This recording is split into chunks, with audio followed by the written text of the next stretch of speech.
Hi everyone, welcome back to the channel. आज की video में हम लोग देख रहे हैं जेंडर स्कूल एंड सोसाइटी का जो टॉपिक है, paradigm shift from women studies to gender studies. आपको देखा होगा आपने कि gender school and society, EVS, inclusive education, special education, CTET, सबके टॉपिक्स जो हैं सबका हमने कंटेंट चैनल पर डाल रखा है। ठीक है, तो आप जाकर गो थ्रू कर सकते हैं और अगर आपको अच्छा लग रहा है तो आप कमेंट एंड सब्सक्राइब भी कर सकते हैं चैनल को।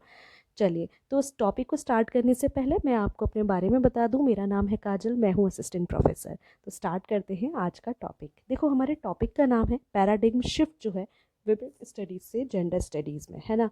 तो एक शिफ्ट हमारे यहाँ हुआ। आजकल हम पढ़ते हैं जेंडर स्कूल एंड सोसाइटी, तो हमारी जो पढ़ाई है ना उसमें शिफ्ट हुआ विमेन स्टडीज़ से जेंडर स्टडीज़ पे। तो वो क्यों हुआ, कैसे हुआ, क्या ज़रूरत पड़ गई, वो सारी चीज़ें हम इसमें देखते हैं।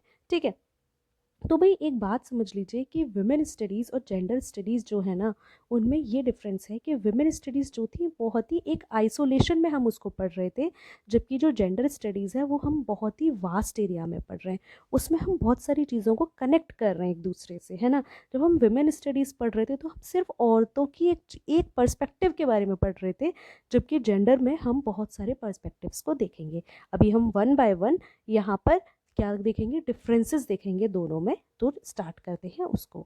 ठीक है, तो भाई डिफरेंस क्या है। सबसे पहली बात तो यही आती है कि विमेन स्टडीज़ में और जेंडर स्टडीज़ में डिफरेंस है क्या, है ना। तो विमेन स्टडीज़ की अगर मैं बात करूँ तो यहाँ पे जब हम विमेन स्टडीज़ की बात करते थे तो हम फोकस करते थे किस पे, जो विमेन का एक्सपीरियंसेस हैं, रोल्स हैं, कॉन्ट्रीब्यूशंस हैं सोसाइटी के अंदर। मतलब जैसे कि रानी लक्ष्मीबाई को ले लीजिए, उन्होंने उनका क्या कंट्रीब्यूशन रहा सोसाइटी को में, तो हम उस वुमेन स्टडीज़ के अंदर ये चीज़ पढ़ते थे, है ना। तो यहाँ पे हम क्या करते थे वुमेन स्टडीज़ के अंदर, जो भी जेंडर बेस्ड इनइक्वालिटीज़ हुए थे उनको हम एड्रेस करते थे, है ना। जो भी डिस्क्रिमिनेशंस होते थे या कोई सोशल इनजस्टिस हो रही है समाज में, किसी भी तरह का भेदभाव अगर वुमेन के साथ हो रहा है, उसको जो है हम देखते थे कि उनको अनकवर करते थे कि क्या क्या चीज़ें हो रही हैं।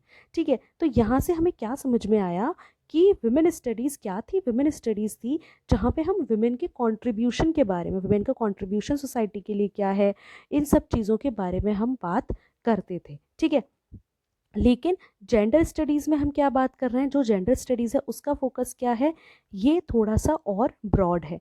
यहाँ पे आप सिर्फ वुमेन की बात नहीं कर रहे हैं, यहाँ पर आप किसकी बात कर रहे हैं, यहाँ पर आप मैन की भी बात कर रहे हैं, आप नॉन बाइनरी इंडिविजुअल्स की बात कर रहे हैं, आप नॉन कन्फॉर्मिंग लोगों की भी बात कर रहे हैं, है ना। आप ये देख रहे हैं कि कैसे जेंडर आइडेंटिटीज़ जो हैं वो इंटरसेक्ट करती हैं रेस से, क्लास से, सेक्सुअलिटी से, एबिलिटी से। ठीक है, एक बार और इस बात को समझ लेते हैं कि जो वुमेन स्टडीज़ था वहाँ पर फोकस हो रहा था सिर्फ वुमेन के ऊपर, लेकिन जेंडर स्टडीज़ में फोकस हो रहा है मैन के ऊपर भी, जो आप थर्ड जेंडर कहते हैं उनके ऊपर भी, डिफरेंट रेस के ऊपर भी, और ये सब कैसे कनेक्ट हो रहे हैं एक दूसरे से, इन सब बातों पर भी इन चीज़ों का फोकस होता है। ठीक है, वुमेन स्टडीज़ के अगर मैं स्कोप की बात करूं तो वुमेन स्टडीज़ का जो स्कोप है, स्कोप क्या है, वुमेन स्टडीज़ का एरिया कहाँ तक है। ठीक है, तो वुमेन स्टडीज़ जो है वो ट्रेडिशनली अगर मैं बात करूं फोकस करता है वुमेन की हिस्ट्री पे, लिटरेचर पे, सोशल मूवमेंट, वुमेन के थ्रू कौन से सोशल मूवमेंट हुए, जैसे सावित्रीबाई फुले की अगर मैं बात करूं, है ना।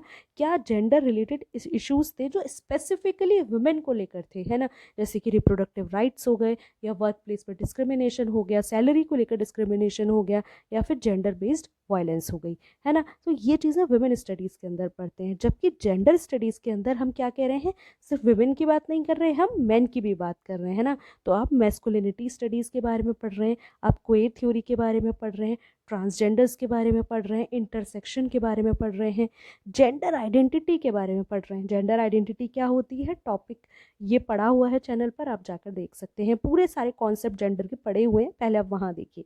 ठीक है, and the social construction of gender norms and roles, तो जेंडर का कैसे कंस्ट्रक्शन हुआ समाज के अंदर, क्या रोल्स हैं, उन सब बारे में बात करते हैं। तो मुझे लगता है कि आपको डिफरेंस जो है वो क्लियर हो गया होगा कि वुमेन स्टडीज़ और जेंडर स्टडीज़ में क्या डिफरेंस डिफरेंस है। विमेन स्टडीज़ सिर्फ विमेन के बारे में बात कर रहा था, जबकि जेंडर स्टडीज़ में हमने बहुत ही ब्रॉडर अप्रोच ले ली और जहाँ पे हमने मैन को, ट्रांसजेंडर को, इन सबको इंक्लूड किया अपनी स्टडीज़ के बारे में। अब बताओ, जब वुमेन स्टडीज़ के बारे में बात हो रही थी तो लोगों के साथ डिस्क्रिमिनेशन हो रहे थे, लेकिन जेंडर स्टडीज़ में हम बात कर रहे हैं तो लोगों के साथ डिस्क्रिमिनेशन को हमने कम किया है। ठीक है, मैथडोलॉजी की बात करें तो भाई अगर हम विमेन स्टडीज़ में विमेन के बारे में बात कर रहे हैं तो डेफिनेटली फेमिनिस्ट थ्योरी के बारे में बात करेंगे, है ना। उनकी मैथडोलॉजीज़ क्या थी, फेमिनिस्ट हिस्टोग्राफी क्या है ना, मतलब फेमिनिन पर्सपेक्टिव ही लेंगे, क्या थी उनकी एथनोग्राफी क्या थी, जिससे क्या होता है हम विमेन के एक्सपीरियंस को, उनके पर्सपेक्टिव्स को क्रिटिकली देखते हैं कि क्या एक्सपीरियंस रहे थे, उनके क्या पर्सपेक्टिव्स थे, है ना। ये चीज़ है। जेंडर स्टडीज़ में अगर मैं बात करूँ तो यहाँ पे आप क्या करेंगे, डेफिनेटली डाइवर्स रेंज देखेंगे हम, है ना। यहाँ पे आप विमेन स्टडीज़ में आप सिर्फ फेमिनिन से रिलेटेड चीज़ें देख रहे हैं, यहाँ आप क्या कर रहे हैं, queer theory, critical race theory, post colonial theory, ये सब आप देख रहे हैं और इनसे आप क्या कर रहे हैं, कंपैरिजन कर रहे हैं, एनालाइज कर रहे हैं क्या, जेंडर डायनामिक्स को। ठीक है, दूसरी बात आती है इंक्लूसिविटी। ठीक है, विमेन स्टडीज़ जो है वो फोकस करता है primarily cis gender women experiences. Cis gender क्या होता है, चैनल पर जाकर देखिए, it has evolve to be more inclusive of और transgender and gender non conforming individual perspectives. ठीक है, तो ये फोकस कर रहा है विमेन स्टडीज़ किस पे, सिस जेंडर विमेन के जो एक्सपीरियंस है। ठीक है, ट्रांस के ऊपर बात नहीं कर रहा, ट्रांस के ऊपर कौन बात करेगा, जेंडर स्टडीज़ बात करेगी। ये बात कर रहे हैं सिस जेंडर के ऊपर। ठीक है, तो ये भी काफ़ी इंक्लूसिव यहाँ पर माना, लेकिन जेंडर स्टडीज़ बात कर रहा है वाइडर, यहाँ पे डिफरेंट जेंडर आइडेंटिटीज़ के बारे में, जैसे ट्रांसजेंडर हो गया, इनके बारे में बात करते हैं और ये विमेन स्टडीज़ से ज़्यादा ब्रॉडर सोच को रखता है। ठीक है, अब ये हमने देख लिया कि डिफरेंस इन दोनों में क्या होते हैं, विमेन स्टडीज़ और जेंडर स्टडीज़ में। आई होप आपको ये बात समझ में आई होगी कि क्या डिफरेंसेस, तभी हम इस टॉपिक को आराम से पढ़ सकते हैं। ठीक है, तो रीजंस, अब ये बात है कि भाई ये पैराडाइम शिफ्ट हुआ क्यों, है ना, ज़रूरत क्या पड़ गई हमको कि हम पहले विमेन स्टडीज़ पढ़ते थे, आज हम जेंडर स्टडीज़ पढ़ते हैं, तो ऐसा क्यों, वाई दिस थिंग हैपन्स। ठीक है, तो भाई पहली बात तो ये कि रीज़न सबसे पहला ये था कि जेंडर डाइवर्सिटी को रिकॉग्निशन देना था, है ना। हमारे यहाँ पे हमें पता है डिफरेंट जेंडर्स हैं, जेंडर आपको पता है कि सोशल कंस्ट्रक्ट है, समाज ने बनाया है और हमारे समाज के अंदर बहुत सारे जेंडर हैं, है ना। तो ये चीज़ विमेन स्टडीज़ के अंदर हम फोकस एक्सेप्ट नहीं कर पा रहे थे कि देयर आर डिफरेंट जेंडर, और मैस्कुलिन लोगों, मैन के लेकर भी, मैन को भी कुछ दिक्कतें हो सकती हैं, ज़रूरी नहीं है कि वुमेन ने ही चीज़ें फेस की हों, मैन ने भी की हैं, ट्रांसजेंडर ने भी की है ना। तो यहाँ पे क्या है, हमने क्या किया, हमने जो जेंडर डाइवर्सिटी है उसके अंदर हमने रिकग्निशन दिया सारी जेंडर को।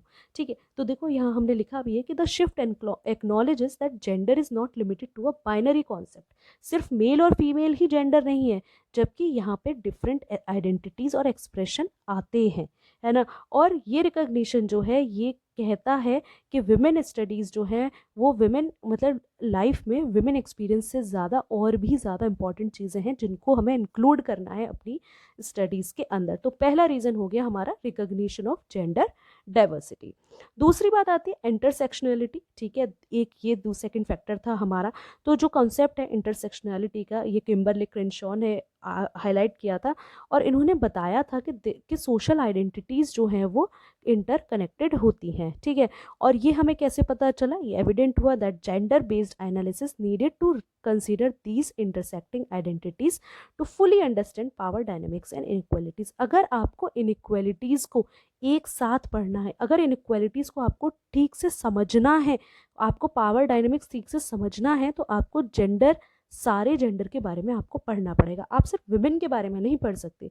ठीक है, एक बात ये हो गई। तीसरी बात इंक्लूसिविटी एंड रिप्रेजेंटेशन, है ना। भाई जब डिफरेंट जेंडर हैं तो डिफरेंट जेंडर ये भी चाहते हैं कि हमें भी उतना ही रिकग्निशन सोसाइटी के अंदर मिले, जैसे ट्रांसजेंडर हो गया, है ना, इनको अब रिकग्निशन दिया जाता है, बहुत लेट हुए हम इस काम को करने में। तो यहाँ पर क्या है, जेंडर आइडेंटिटीज़ हो गई इंक्लूडिंग मैन, ट्रांसजेंडर, इंडिविजुअल, है ना। तो ये लोग सब हैं, इन सब ने कहा कि भाई हमें भी तो इंक्लूड कीजिए। अब इन्हें इंक्लूड किया कहाँ करें, विमेन स्टडीज़ में तो कर नहीं सकते, तो एक नया बनाया हमने, उनको जेंडर स्टडीज़ दी, जहाँ पे हमने डिफरेंट जेंडर्स को इंक्लूड किया, उनको भी हमने रिप्रेजेंटेशन दिया। This inclusive approach reflects a commitment to recognizing and addressing the experiences of all genders. ठीक है, और ये इंक्लूसिव अप्रोच हमारी क्या दिखाती है कि हम अपनी सोसाइटी के अंदर हर जेंडर को क्या देते हैं, इक्वल ट्रीटमेंट देने की कोशिश करते हैं। ठीक है, दूसरी बात इसेंशियलिज्म जो था उसका क्रिटिक था, है ना, और उसके क्रिटिसिज्म की वजह से जेंडर स्टडीज आया।